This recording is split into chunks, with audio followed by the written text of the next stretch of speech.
Hi everyone, we are in part 3 of the subject leadership and management.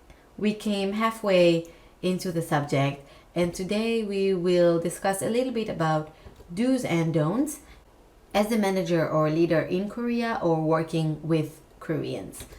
So let's start with some do's, and this is either when we are working with Koreans and we are leaders or managers of Koreans, or even when our leaders or managers are Koreans. So the first thing that we want to do is we want to create this good team environment, and that is by doing some activities that are not really related to work. So if you guys remember, we were discussing about membership trainings and dinners to make kind of a casual environment for the team to bond. This can be one thing. Maybe some sport activity or team outing for a movie can also be options for you to create this kind of team spirit and team bond.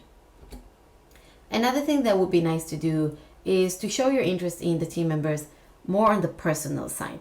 Because if you have team members which are Koreans, they will probably expect you to also be involved in their personal life. You don't have to be very deeply involved in their life, but just asking a little bit more than just how was your weekend. So for example, you can ask them about if everything is okay with the family. If you know that they have children, you can ask about their children. If you know that they had some event, you can ask about this event. Those type of questions that are not necessarily related to work, but also related to their personal life. Another thing that you can do is related to the responsibility as a leader. And when you have team discussions or even one-on-one discussions, you can emphasize your responsibility over the outcome. It doesn't have to be a huge, I will take responsibility for everything that you will do kind of statement, but it can be more subtle. But in a team meeting, for example, you can say, since you will review the team work, they can be relaxed since it will go through your review first before the team will show it to any external people. And when they hear that you will be the final point that will decide, then they understand that you will take the responsibility. Another tip that I would like to give is to follow upper management strategy. So although you will have your objection, or although you might think another strategy might be better, while following the strategy, inputting your thoughts and contributing with your value and maybe suggesting other strategy might be better than just object it. So try to follow while you try to change that as well.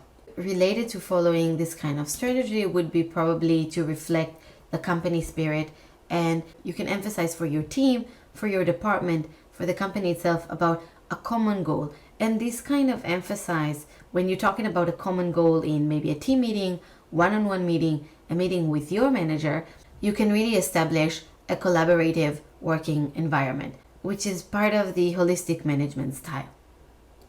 The last but not least is basically try to show your understanding of Korean culture. So even if you don't do all those specific points that I just mentioned, during this course we talked a lot about communication style and hierarchy and power of balance and kind of we culture, and all those little tips and all the things that you've learned, you can show them and demonstrate them while you're working with Koreans. And you can demonstrate any behaviors that you feel comfortable with doing, and those things will go a long way with your Korean team members or your Korean leaders. And how about some don'ts? So let's see what we don't want to focus. The first thing is we don't want to do is to ask your team directly to contradict you or argue. What you can do and is to actually imply it not very directly. So instead of asking directly, you can say something such as, I am the manager of the team, I am the leader of the team, and at the end of the day, I will review all our work and I will take the decision. However, I would really like to hear your thoughts, and I would really like to hear what you think is right or not. So by doing so, you don't really put it as contradict you or argue with you or saying no to you, but you really put it as a discussion and allowing them to comfortably say on what's on their mind while still you maintaining this responsibility for the team. So this kind of way can be a better way to ask the team for their true thoughts. Another thing that I suggest not to do is to enforce changes at once. So if you want to make some changes in the team, So instead of just saying from tomorrow 1, 2, 3 will happen, just making a plan or a process.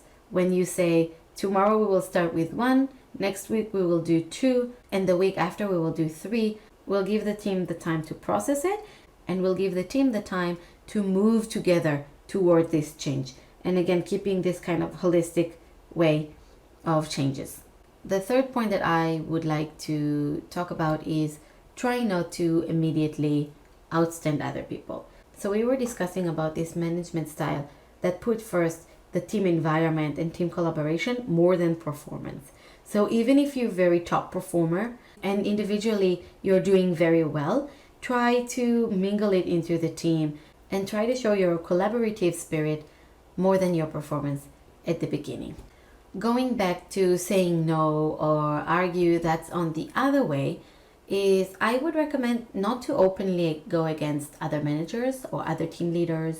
What I would suggest is if you have some different idea or different thought, or you think another strategy or another thing would be better, and if you want to show your opinion before just suggesting or going with my thought, what I would do is talk to people one-on-one and try to see what other people think. Do they have any other thoughts as well? Maybe other leaders will think similar as you. Maybe other leaders will think about completely other things. So while you're asking questions, gathering information, and doing so by one-on-one instead of just openly speaking about it, later on you can really make your case.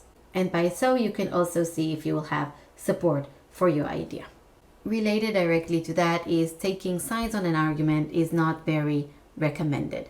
While other leaders might have their arguments between them, even if you just heard about it, or even if somebody came to you one-on-one and asked you to take side, try to stay as neutral as possible. And if you really need to take a stand, try again to gather as much information as you can before you're making the decision.